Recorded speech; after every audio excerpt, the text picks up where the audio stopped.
Assalamualaikum warahmatullahi wabarakatuh. Selamat pagi anak-anakku semuanya.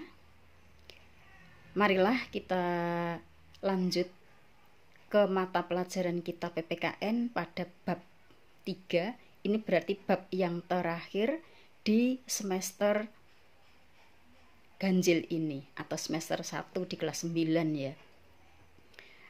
Anak-anak, pada materi di bab 3 ini sangatlah banyak. Jadi nanti mungkin kita butuh waktu beberapa minggu. Anak-anak, sebelum kita mulai pelajaran kita, tadi anak-anak telah melakukan satu yaitu berdoa, yang kedua yaitu menyanyikan lagu wajib, yang ketiga yaitu salam PPK, dilanjut dengan tepuk PPK.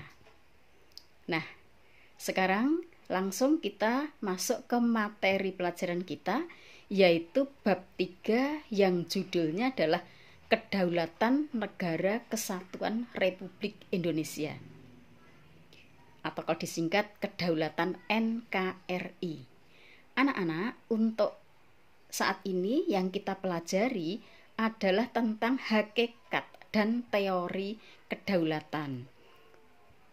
Sebelum kita masuk ke teori kedaulatan atau pengertian kedaulatan, anak-anak silahkan melihat gambar yang ada di halaman 53. Nanti anak-anak punya tugas di sini ya, kalian ngamati gambar, nanti tolong diceritakan di buku tulis kalian bagaimanakah pelaksanaan pemilihan umum itu gitu ya.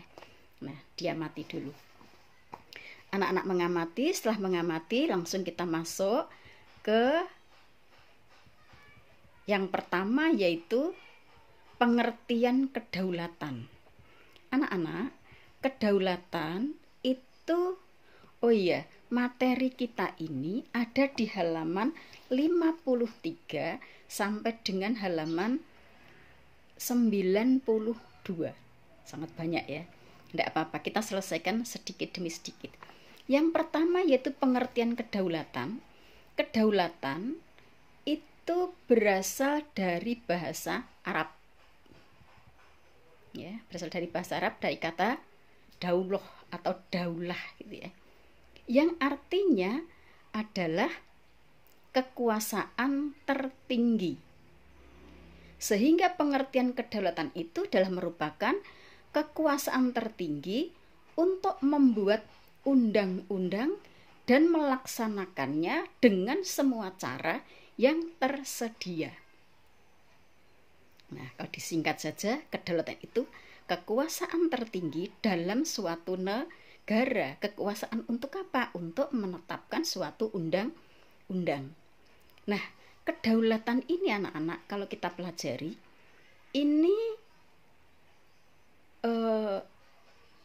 negara di dunia ini yang pernah melaksanakan kedaulatan rakyat secara murni, yaitu kumpul bersama-sama dalam satu tempat, kemudian membuat undang-undang bersama-sama. Ini hanya ada satu negara, yaitu negara Yunani pada zaman Yunani kuno. Kalau sekarang tidak mungkin ada negara manapun yang menerapkan kedaulatan yang seperti ini. Ya, kedaulatan langsung itu namanya. Rakyat kumpul dalam satu tempat, kemudian menetapkan undang-undang secara bersama-sama atau undang-undang dasar secara bersama-sama. Sekarang tidak mungkin bisa dilakukan. Lah kenapa kok tidak bisa dilakukan? Contohnya saja Indonesia. Bagaimana mungkin bangsa Indonesia akan berkumpul dalam satu tempat? Kalian bayangkan saja, itu sudah tidak mungkin. Ya tentu saja yang berkumpul adalah warga negara yang usianya sudah memenuhi syarat gitu ya.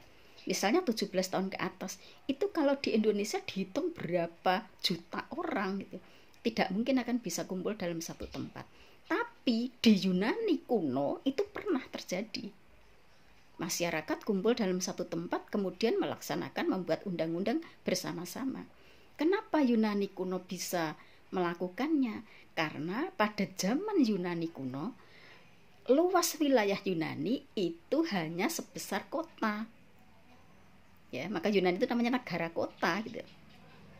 Hanya seluas sebesar negara kota, misalnya kota Rembang. Kalau kita mengumpulkan masyarakat yang usianya adalah dewasa, 17 tahun ke atas, dalam satu tempat, sekota itu masih bisa.